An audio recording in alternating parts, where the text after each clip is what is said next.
नमस्कार। घटना चक्र बुक वीडियो में आपका हार्दिक स्वागत है। आइए प्रारंभ करें इस यात्रा को, जहां हर विषय वस्तु को हम सरल, स्पष्ट और परीक्षा उपयोगी ढंग से प्रस्तुत करेंगे। कभी सोचा है कि आस पड़ोस में होने वाली कुछ आम सी परेशानियां, जैसे कि देर रात तक का शोर या फिर फैला हुआ कचरा, असल में गैर कानूनी भी हो सकती हैं?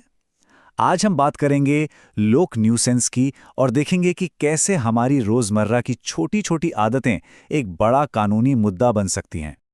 तो जरा अपने आसपास के बारे में सोचिए। क्या कोई ऐसी चीज है जो रोज परेशान करती है? हो सकता है कि वो काम असल में कानून तोड़ रहा हो। चलिए इसी को समझते हैं। तो सवाल उठता है, ये लोक न्यूसेंस आखिर है क्या? देखिए, ये शब्द सुनने में थोड़ा कानूनी लग सकता है, लेकिन इसका सीधा सीधा लेना देना हमारी रोज की जिंदगी से है। अगर आसान भाषा में समझें तो लोक न्यूसेंस कोई भी ऐसा काम है जिससे आसपास के लोगों को परेशानी, खतरा या झुंझुलाहट हो रही हो।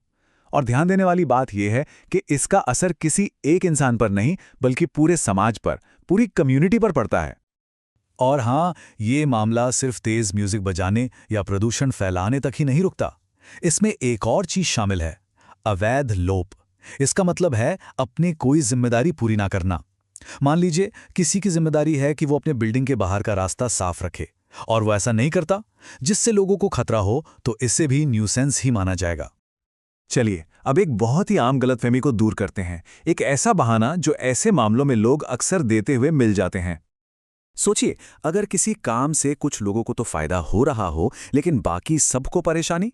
जैसे कोई अपनी दुकान का सामान बाहर रखकर ग्राहकों को सुविधा दे रहा है, लेकिन इससे पैदल चलने वालों का पूरा रास्ता ही रुक जाता है, तो क्या कानून इसे सही मानेगा? देखिए, कानून इस मामले में बिल्कुल साफ है। किसी काम से अगर कुछ लोगों को थोड़ा बहुत फायदा हो भी रहा हो, तो भी लोक न्यूसेंस को माफ नहीं किया जा सकता। समाज की शांति और सुरक्षा हमेशा सबसे ऊपर है। अब बात करते हैं एक और भी गंभीर मुद्दे की, जहां लापरवाही का सीधा असर लोगों की सेहत और जान पर पड़ सकता है। जरा सोचिए, अगर किसी इंसान को पता है कि उसे कोई खतरनाक फैलने वाली बीमारी है, और फिर भी वो ऐसी लापरवाही करता है जिससे वो बीमारी दूसरों तक पहुंच सकती है, तो इसके क्या नतीजे हो सकते हैं? जी हाँ, ये कोई मामूली बात नहीं है। कानून इसे बहुत ही गंभीरता से लेता है। ऐसी लापरवाही के लिए 6 महीने तक की जेल की सजा हो सकती है। ये हमें याद दिलाता है कि हमारी अपनी जिम्मेदारी पूरे समाज के स्वास्थ्य के लिए कितनी जरूरी है। तो इसमें सजा क्या क्या हो सकती है? देखिए, 6 महीने तक की जेल, जो सादा या कठोर दोनों हो सकती है।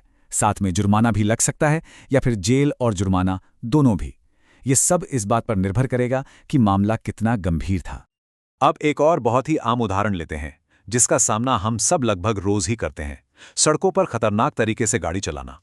जब कोई सड़क पर इतनी लापरवाही से गाड़ी चलाता है कि दूसरों की जान खतरे में पड़ जाए, तो कानून इस बारे में क्या कहता है? ये भी लोक न्यूसेंस का एक बहुत ही सीरियस केस है।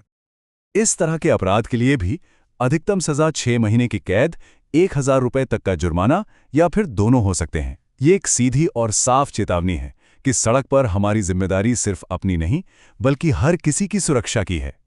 तो चलिए, अब तक हमने जो भी बातें की हैं, उन्हें एक बार फटाफट से दोहरा लेते हैं, ताकि सब कुछ बिल्कुल साफ हो जाए।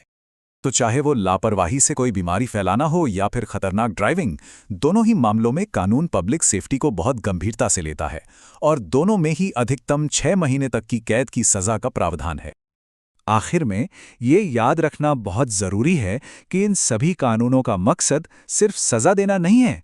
इनका असली उद्देश्य एक ऐसा समाज बनाना है जहां हम सब सुरक्षित महसूस करें और शांति से रह सकें। ये हम सभी के अधिकारों की रक्षा का एक तरीका है। तो ये सारी बातें हमें एक बहुत ही अहम सवाल पर लाकर छोड़ती हैं। एक समाज में रहते हुए हमारी अपनी क्या जिम्मेदारी है?